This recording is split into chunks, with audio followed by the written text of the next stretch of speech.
মাঝেই হতো যখন কলেজে ছিলাম, রোজ যখন জব করতে বসতাম তখন মনে হতো জিএসআরআই চেকটা লেখা হতো না, ওটা লিখে এলে ভালো হতো, কাল আবার সকাল সকাল। আমি বলছি না যে আমি একবারে সিদ্ধ বুঝতাম।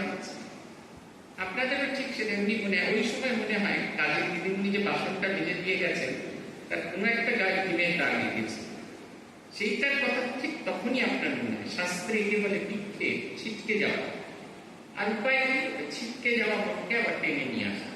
যেমন একটা ছোট ছেলে বদমাইশি করলে আপনি কি করেন, ভালো করে আচ্ছা করে ভোলাই দেন, তারপরে না শুনলে ঘরের একটা দরজার ভিতরে বন্ধ করার ভিতরে ঢুকিয়ে দরজাটা বন্ধ করে দেন। সে লাঠি মারে, কাঁদে, চিৎকার করে, আপনি কিছুতেই খোলেন না। যখন সে শান্ত হয়ে যাচ্ছে তখন খুলে তাকে বার করে দিয়েছে। ঠিক ওই রকম আমাদের মন গুটি গুটি গুটি গুটি পায়ে হাঁটা দেবে, তাকে বলা হয় বিক্ষেপ, আবার তাকে টেনে নিয়ে এসে ঢেউ বসতে থাকেন। এটা দিনের পর দিন অভ্যাস করতে করতে আর আমাদের মন দেখবেন ছিটকে যাবে, তখন মনে হবে যে ভেতরে তিনি বসে আছেন। যখন এটা হবে তখন ধ্যানের সময় মন চঞ্চল হবে না। বলছেন ইন্দ্রিয় সুখে তত বিতৃষ্ণা আসবে, ভগবানের অনুরাগ তত বাড়বে, মন তত একাগ্র হবে। ইন্দ্রিয় সুখ আমাদের যে এক্সটার্নাল যে প্লেজার, সেগুলোর জন্য আমাদের ভীষণ রকমের আনন্দ বাড়তে থাকবে। আজকে অফিস থেকে ফিরছি, আসার পথে আর্সেনাল বিরিয়ানি কিনে নিয়ে এলাম, তারপরে কিনে নিয়ে এসে আমাদের যে মাইক্রোওয়েভ আছে তাতে খুব করে গরম করলাম। ভালো জিনিস তাড়াতাড়ি খেয়ে নিতে হয়, খেয়ে দিয়ে জল করবো। তারপরে আর্সেনালের বিরিয়ানি গরম হলো, সেটা আমরা বার করলাম, পেট ভরে খেলাম, তারপরে বসে জব করতে চাইছি, কিন্তু ঘুম এসে আমাকে একবারে ঘিরে ধরেছে। এটা হচ্ছে ততক্ষণ পর্যন্ত যতক্ষণ না পর্যন্ত আমাদের এই বিষয়ের প্রতি আকর্ষণ যাবে, ততক্ষণ পর্যন্ত আমাদের ঈশ্বরের মন আসবে না। শ্রীরামকৃষ্ণ বৈরাগের একটি ভারী সুন্দর সংজ্ঞা দিয়েছেন, বলছেন বিষয়ে বিরাগ, ঈশ্বরে বিরাগ। আমার জিনিসপত্র আর ভালো লাগছে, বিষয়ে বিরাগ, কিন্তু আমাদের মন তো তাহলে ফাঁকা হয়ে যাবে। এতদিন মনটা বিষয়ে নিয়েছিল, তাহলে ফাঁকা মনটাকে কিছু একটা জিনিস দিতে হবে, সেটা হচ্ছে ঈশ্বর, ভগবানের উচ্চ চিন্তায়। ভগবান বলুন উচ্চ চিন্তাগুলো যাই হবে, এই উচ্চ চিন্তায় যদি আমার মনকে না করতে থাকে, তাহলে টিএনবিসি আমাদের যেটা খুব আদরের জিনিস, তেঁতুলের আচারের মতো খুব আকর্ষণীয় বলে বোধ হয়, সেগুলোর প্রতি আমাদের মন যাবে। তাই বলছেন যে যত এটা আসবে ভগবানের প্রতি আমাদের অনুরাগ বাড়বে, মনও তত একাগ্র হবে। তার প্রেমের স্বাদ কণিকা মাত্র পেলে জগতের সমস্ত সুখ তুচ্ছ ঘৃণ্য হয়ে যাবে।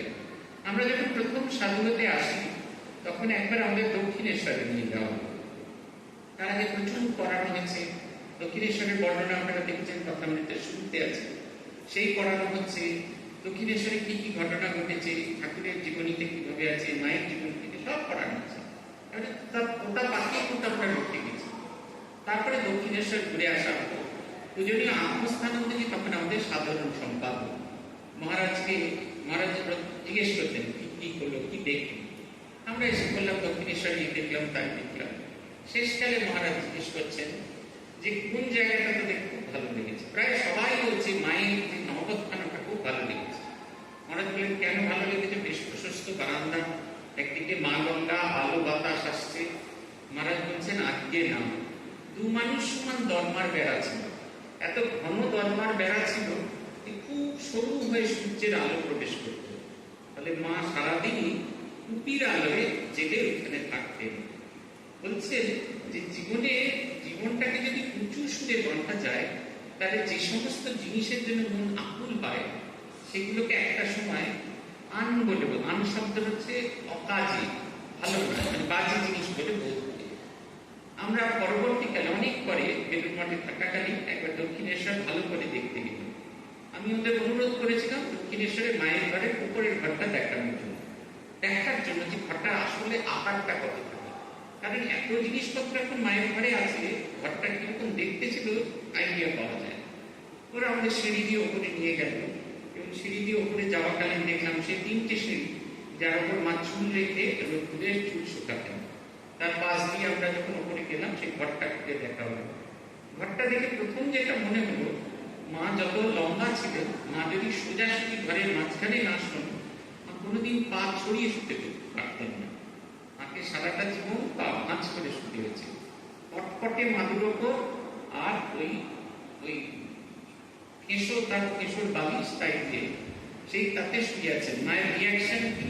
বলছেন আনন্দের পূর্ণঘট স্থাপিত হয়ে গেছে। আর ওই কালো অন্ধকার ঘরে, অন্ধকার বারান্দার মধ্যে থাকতেন।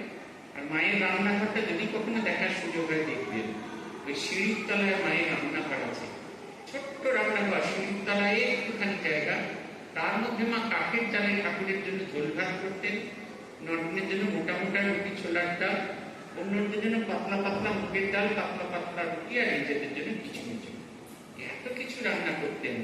কিন্তু কোনো অবস্থাতে আনন্দ থেকে তার মন কম হতো না। আনন্দটা পেতেন কোথা থেকে?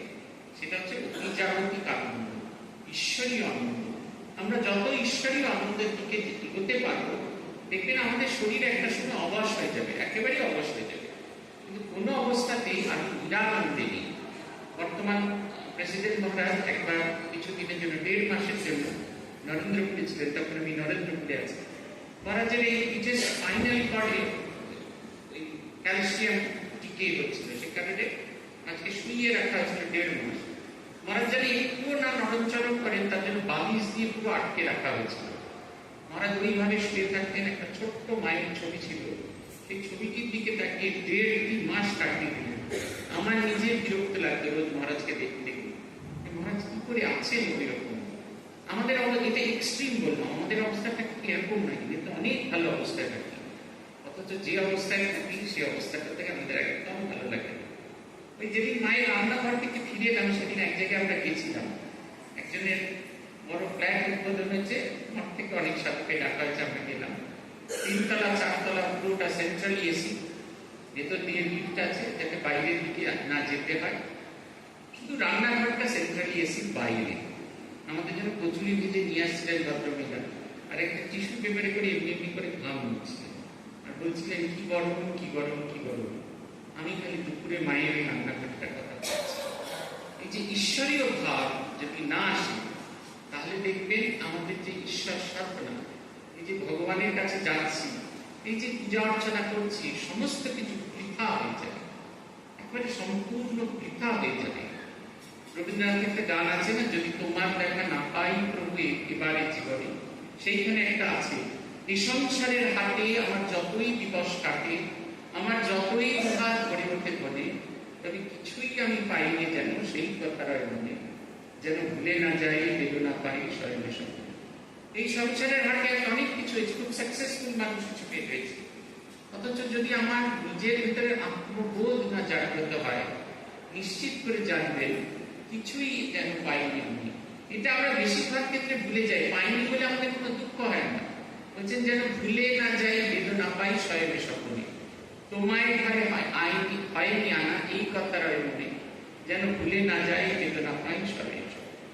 তোমার সঙ্গে আমার দেখা হয়নি, এটা একটা কথা, কিন্তু সেটা যেন আমরা কোনো অবস্থাতে ভুলে না যাই। বেশিরভাগ ক্ষেত্রে আমরা ভুলে যাই, আমরা কিছুতেই এগিয়ে যেতে পারি না, এই কারণে আমাদের সাধু জীবনে হয় না। মহারাজ বলছেন জপ ধ্যান প্রার্থনা পূজা স্মরণ মনন সদ্গ্রন্থ সৎসঙ্গ সদালা নিবৃত্তি বা নিবৃত্তে বাস অধ্যাত্ম চিন্তা। যখন যে ভাবটা মনে আসে, করতে ইচ্ছা হয় এবং ভালো লাগে ও করবার সুবিধা হয়, তখন সেইটাই করবে। তবে জপ ধ্যান জপই হলো আসল, সেটা অসুখ বিসুখ আপদ বিপদ হলেও কোনো দিনই বাদ দেবে না। বেশি না পারলে বা সুবিধা না হলে অন্তত 10-15 মিনিট প্রণাম প্রার্থনা জপ করবে। এই যে বলছেন আমাদের এই যে আধ্যাত্ম সাধনার পথগুলো কি, জপ ধ্যান পূজা প্রার্থনা স্মরণ মনন সৎগ্রন্থ পাঠ সৎসঙ্গ সদালা নিবৃত্ত বাস এবং অধ্যাত্ম চিন্তা। জপ ধ্যান তো আপনারা জানেন, পুজো আপনারা জানেন, প্রার্থনাও আপনাদের আলাদা করে বলতে হয় না। যেটা খুব আলাদা করে বলার কথা সেটা হচ্ছে স্মরণ মনন, চিন্তা করা। আমরা সবসময় ভগবানের সঙ্গে ভাবেতে মিশে যেতে পারি না, কিন্তু প্রতি কাজের মাঝখানে তাকে বারবার করে চিন্তা করা। আমরা তখন কলেজে আছি, বেলঘরিয়া পলিটেকনিকে, মহারাজকে বললাম এত কাজের চাপ জানেন তো, ভগবানকে ডাকার সময় পাই না। মহারাজ তো রসিক ছিলেন, বললেন ও অনেক কাজ আছে। দেখবে কাজের সঙ্গে আমরা অনেক অকাজ করি, অকাজের সময় ভয়গুলোকে যদি দূরে ফেলতে পারো, তাহলে দেখবে জব ধ্যান করে হেল্প কেউ খাচ্ছে। সেই প্রথম একটা নতুন শব্দ শুনলাম, সেটা হচ্ছে অকাজ। নিজে ভালো করে লক্ষ্য করে দেখলাম সত্যি সত্যি অকাজ করি অনেক, এবং সেই অকাজগুলোকে যদি জোড়া যায় তাহলে সত্যি সত্যি জব ধ্যান করার সুযোগ হয়। আমরা আমাদের নিজেদের ভালো করে দেখি না, আমাদের নিজেদেরকে বুঝতে পারি না, কতটা ইউটিলাইজ করছি কতটা ইউটিলাইজ করছি এটা বুঝতে পারি না। স্মরণ মনন কিচ্ছু না করতে পারি, প্রতি মুহূর্তে তাকে চিন্তা, যে মুহূর্তে মনে করলো সে মুহূর্তে তাকে চিন্তা। আর বলছেন সৎসঙ্গ সদালাভ, সৎগ্রন্থ পাঠ। আমার যদি কিছু না হয়, সৎগ্রন্থ পাঠ আমাদের খুব সাহায্য করে। সৎগ্রন্থ আমাদের কি করে? সৎগ্রন্থ আমাদের চিন্তা করতে সুবিধে করে। আমাদের স্কুলে গীতা পড়ানো হবে, মাস্টারমশাইরা খুব বিরোধিতা করছে, ভীষণ বিরোধিতা করছে, গীতা পড়ানো যাবে না ছাত্র। এমন সময় আমার উপর ক্লাস 9 গীতা পড়াতে বলা হলো। ছেলেরা খানিকটা সে তেজল হাড়ি পেছন করে আছে, ওদেরকে গীতার 3য় অধ্যায় একটা শ্লোক সম্পর্কে বললাম। সেখানে বলছেন, অর্জুন শ্রীকৃষ্ণকে বলছেন, অথাকেন প্রয়ুক্তোয়ম পাপম চরতি পুরুষ অনিচ্ছন্ন পিবার্ষ্ণেয় বলাবিব নিয়োজন। হে বিষ্ণুপুত্র শ্রীকৃষ্ণ, জানো তো, অথাকেন প্রয়ুক্তোয়ম, কি যেন জোর করে বলাবিব নিয়োজিত, আমাকে খারাপ কাজ করতে বাধ্য করে। অনিচ্ছন্ন পিবার্ষ্ণেয় বলাবিব নিয়োজিত, আমি আমার ইচ্ছা থাকে না তবু আমাকে খারাপ কাজ করতে বাধ্য করে। এই অভিজ্ঞতা দেখবেন আমাদের সবার আছে। আমরা কেউ খারাপ হতে চাই না, কিন্তু কি যেন একটা কোর্স আমাকে চাপ দেয়। ছাত্রদের জিজ্ঞেস করুন, আচ্ছা তোদের জীবনে কার কার এরকম অভিজ্ঞতা আছে? পুরো 48 জনই হাত তুলছে, প্রত্যেকের জীবনে এরকম হয়েছে। কেউ মিথ্যে কথা বলেছে, কেউ অসৎ আচরণ করেছে, কেউ পরীক্ষায় টুকলি করেছে, সে ভাবছে তার টুকলি করবো না। একজন বলল আমাকে, আমি টুকলি করবো না ভাবছি, কিন্তু কিরকম যেন মনে হলো একটু খাতাটা অন্য করে দেখিনি, কি লিখছে, আমার চেয়ে বেটার কিছু লিখছে কিনা। দেখবেন ভগবানের সঙ্গে যে কনভারসেশন, শ্রীমদ ভগবত গীতাকে আমরা লাল কাপড় দিয়ে মুড়ে তুলে রেখেছি, সেই ওই যদি নামিয়ে আনেন দেখবেন ভগবানের সাথে কনভারসেশন কি সুন্দর। ভগবান তাকে বলছেন কিরকম ভাবে বেরোবে। এই কারণে সৎগ্রন্থ পাঠ করা দরকার। সেখানে বলছেন, ধ্যায়তো বিষয়ান পুংস সংগস্তেষু প্রজায়তে সংগাৎ সংজায়তে কামো কামাৎ ক্রোধো বিজায়তে ক্রোধাৎ ভবতি সন্মোহাৎ সন্মোহাৎ স্মৃতি বিভ্রম স্মৃতি ভ্রংশাৎ বুদ্ধিনাশো বুদ্ধিনাশাৎ প্রণশ্যতি। এটা 2য় অধ্যায় আছে। ধ্যায়তো বিষয়ান পুংস, কোন একটা জিনিসকে দেখে সংগস্তেষু প্রজায়তে, সেটা পাবার ইচ্ছা হতে হবে। এই দাদা যেরকম একটা হলুদ রঙের পাঞ্জাবি পরে আছে, এক কদিন বাদে তো বাংলার নববর্ষ, আপনারা যখন উইন্ডো শপিং করতে যাবেন দেখুন এরকম একটা ভালো জামা চলছে। ধ্যায়ত বিষয়ান পুংস, ওটা দেখে মাত্র মনে হলো এটা আমার হলে ভালো হতো। সংগস্তেষু উপজায়তে, আমার মনের ভেতরে ভাবটা থাকছে। সংগাৎ সংজায়তে কামো কামাৎ ক্রোধো বিজায়তে, আমাকে পেতেই হবে। প্রাইস ট্যাগ খুলে দেখছি 500 টাকা দাম। আমি অনেক টাকা নিয়ে বেরিয়েছিলাম, বাস্কিন রবিন্সের আইসক্রিম খেয়েছি, এই খেয়েছি তাই খেয়েছি, সব খরচ করে ফেলেছি। আমার কাছে 300 টাকা অতিরিক্ত আছে বাড়ি যাওয়ার